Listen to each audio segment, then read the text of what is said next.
Zee 24 तास एक पाऊल पुढे। आज तुकोबारायांच्या पालखीचं पहिलं गोल रिंगण पिंपरी इथं पार पडलं। या रिंगण सोहळ्याला जुनी परंपरा आहे। काय महत्व आहे रिंगण सोहळ्याचं पाहूयात। वारीमध्ये सहभागी झालेल्या प्रत्येक वैष्णवाला ओढ असते ती विठू दर्शनाची।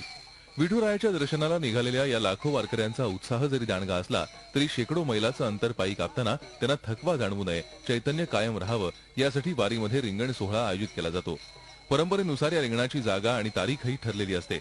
वारकऱ्यांचा उत्साह टिकावा ही भावना जेवढी या रिंगण सोहळ्यामागे आहे तेवढीच त्यात धार्मिक भावनाही आहे। रिंगण सोहळ्याची सुरुवात एका बिंदूपासून होते आणि पालखीला प्रदक्षिणा झाली की रिंगण पूर्ण होतं। आत्मरूपातून व्यापक रूपात जाऊन पुन्हा आत्मरूपाला येण्याचा सोहळा म्हणजे रिंगण। दिंडी सोहळा हा एक मोठा बहुरूपी संत खेळ आहे आणि रिंगणाचे एक रूपक आहे। एका बिंदूपासून निघायचं आणि मोठ्या बिंदूला वळसा घालायचं आणि पुन्हा त्या बिंदूपाशी येऊन थांबलं की रिंगण पूर्ण होतं।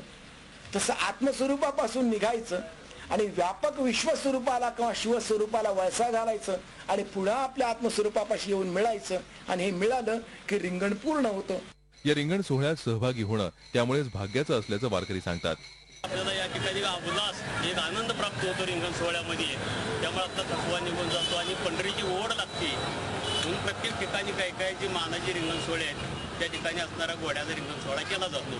वारीची परंपरा शेकडो वर्षांपासूनची आहे। लाखो वैष्णव पायी चालत ही वारी पूर्ण करतात। त्यांच्या आरोग्याची काळजी घेण्यासाठी असलेली रिंगण सोहळ्याची ही परंपरा वारकऱ्यांच्या शास्त्रीय दृष्टिकोनावर प्रकाश टाकते। वारी सोहळ्यामध्ये प्रत्येक गोष्टीला वेगळं असं महत्व असतं। हा रिंगण सोहळा ही अशाच प्रकारे धार्मिक आणि परंपरागत महत्व असलेला सोहळा आहे।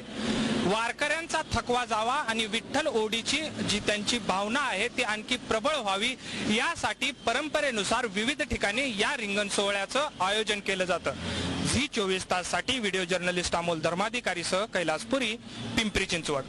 झी 24 तास एक पाऊल पुढे।